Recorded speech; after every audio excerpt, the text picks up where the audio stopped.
बांके बिहारी लाल की, सच्चिदानंद भगवान की। राधे राधे भक्तों, भगवान ऋषभ देव के 100 पुत्रों में से ज्येष्ठ पुत्र भरत को जम्बू द्वीप के अजनाम खंड अर्थात भारत देश का राजा बनाया गया। राजा भरत जिनका विवाह विश्वरूप की पुत्री पल्सजनी के साथ में हुआ, उनके 5 पुत्र हुए। राजा भरत जब वृद्ध हो गया तो अपने ज्येष्ठ पुत्र को राज्य सौंपकर गंडकी नदी के किनारे, जो कि वर्तमान में नेपाल में स्थित है, वहां पर एक आश्रम बनाया जिसका नाम बुलह आश्रम था। उस आश्रम में बैठकर भगवान की तपस्या करने लगे, भगवान की भक्ति करने लगे। एक दिन की बात है, जब राजा भरत गंडकी नदी पर स्नान करने के लिए गए, तब वहां पर मृगों का झुंड भी पानी पीने के लिए आया।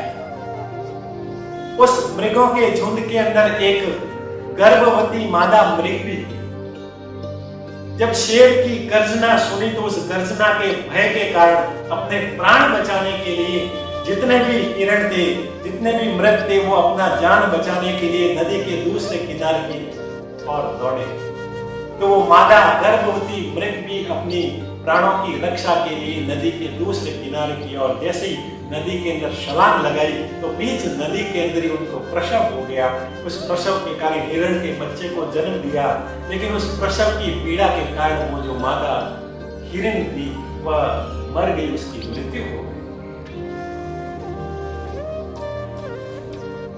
राजा भरत जी ने देखा कि उस मादा हिरणी की तो मृत्यु हो गई, लेकिन उसका बच्चा अभी भी जीवित है और अपनी जान बचाने के लिए पानी के अंदर फड़फड़ा रहा है। राजा भरत जी को उसके ऊपर दया आ गई और तुरंत नदी में कूदा और उस हिरण के बच्चे को बचाकर नदी के किनारे पर ले गया। फिर भरत जी ने सोचा कि यदि मैंने इसको अकेला छोड़ दिया तो ये जंगली हिंसक जानवर इसको मार देंगे, उसको खा जाएंगे। तो उसके ऊपर दया करके उसको अपने आश्रम में ले आए। अब हर समय राजा भरत जी उस हिरण के बच्चे को अपने पास ही रखते थे। यदि वो लकड़ी काटने जाते तो भी साथ में लेके जाते, यदि घूमने जाते तो अपने कंधों पर बिठाकर उनको घूमने के लिए ले जाते, यदि गंडकी नदी पर स्नान के लिए जाते तो उनको भी साथ में लेके जाते। हर समय उनके साथ में रहने के कारण उनकी जो है हिरण के प्रति मोह हो गया, उनकी आसक्ति हो गई। जहां भरत जी 24 घंटे भगवान की भक्ति करते थे, अब अधिकांश समय उस हिरण के बच्चे के साथ में व्यतीत करने लगे, जिसके कारण उसकी भक्ति में, उसकी तपस्या में कमी आ गई।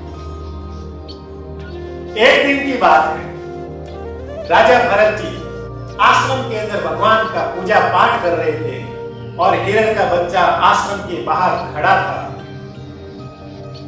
तभी मृगों का एक झुंड खाने की तलाश में उस आश्रम की ओर से जैसे ही गुजरे तो उस हिरण के बच्चे ने अपने परिवार समझकर उन हिरण के झुंड के अंदर वो सम्मिलित हो गया और वहां से चला गया। जैसे ही भरत जी ने अपनी पूजा पाठ करके आश्रम के बाहर आए तो देखा कि हिरण का बच्चा वहां पर नहीं था। उसकी तलाश के लिए इधर उधर भटके, इधर उधर ढूंढे। कहीं पर भी ढूंढने पर जब उनको नहीं मिला तो उनकी चिंता करने लगे। मन के अंदर अनेक प्रकार का संचय हुआ, विचार करने लगे कि वो कहाँ चला गया। कहीं किसी हिंसक पशु ने उसको मार तो नहीं दिया, कहीं हिंसक शेर ने उसको मार कर खा तो नहीं लिया। उनके वियोग के अंदर वो रोने लगे। इतने समय तक उनके साथ में रहने के कारण उनसे मोह हो गया था, उनसे आसक्ति हो गई थी। और जिनसे मोह और आसक्ति होती है वह यदि एक क्षण भी यदि हमारे से अलग हो जाए तो उनके बारे में हमें चिंता होती है, उनके प्रति हम सोचते हैं। सब कुछ दुनिया का, संसार का सब कुछ सोच छोड़कर हम उनके बारे में ही सोचने लगते हैं। इतने समय तक ढूंढने पर भी जब वो नहीं मिले तो उनकी वियोग में राजा भरत जी रोने लगे, विषाद करने लगे और उस रोते रोते उन्होंने अपने प्राणों को वहीं पर त्याग दिया।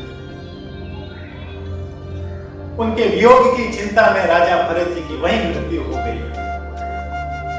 गीता जी में लिखा है कि अंत मतिशो गति, प्राणियों की अंत समय में जिसका स्मरण होता है, अगले जन्म में उसी योनि के अंदर उसको जीवन मिलता है, जन्म मिलता है। बोलिए बांके बिहारी लाल की।